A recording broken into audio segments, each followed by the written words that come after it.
माझ्यावर 10-15 गुन्हे दाखल करून तडीपार करण्याचा गृहमंत्र्यांचा डाव, मनोज जरांगे पाटील।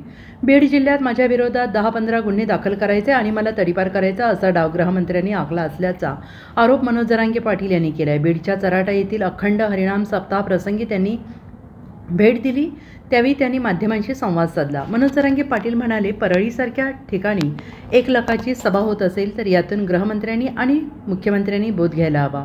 केवळ मराठा द्वेष करून भागणार नाही, मला वेगवेगळ्या गुन्ह्यात अडकवून तडीपार करण्याचा त्यांचा डाव आहे, परंतु हा डाव मराठा समाजबांधव यशस्वी होऊ देणार नाही, असंही मनोज जरांगे पाटील यांनी म्हटलेलं आहे।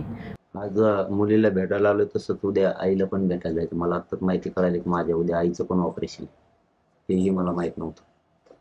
आता 24चा विषय तर 24 मात्र निर्णायक असणार आहे, एवढंच मी तुम्हाला सांगू शकेल की 24ला मात्र आता आम्हाला निर्णय घेतल्याशिवाय पर्याय नाही। कारण फसवणूक करणं आणि आम्ही अन्याय किती दिवस सहन करायचा याला सुद्धा काही मर्यादा आहे। समाजानेच का अन्याय सहन करायचा, बोललेल्या गोष्टी असतानाही नेमकं आमच्याच वाट्याला अन्याय का आला?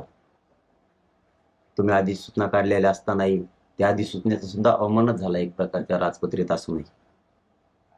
परंतु मग आता आम्हाला तुम्ही कायद्याने खेटायला ठरलं म्हणल्यानंतर आम्हाला तुम्हाला कायद्याने खेटावंच लागणार आहे। 24ला समाजाला बरोबर घेऊन काय जो निर्णय असेल तो समाजाने आम्ही मिळून करू। शेवटी मालक समाज आहे, मात्र हे जाहीरपणानं। Bureau report, SBN Marathi, Beed.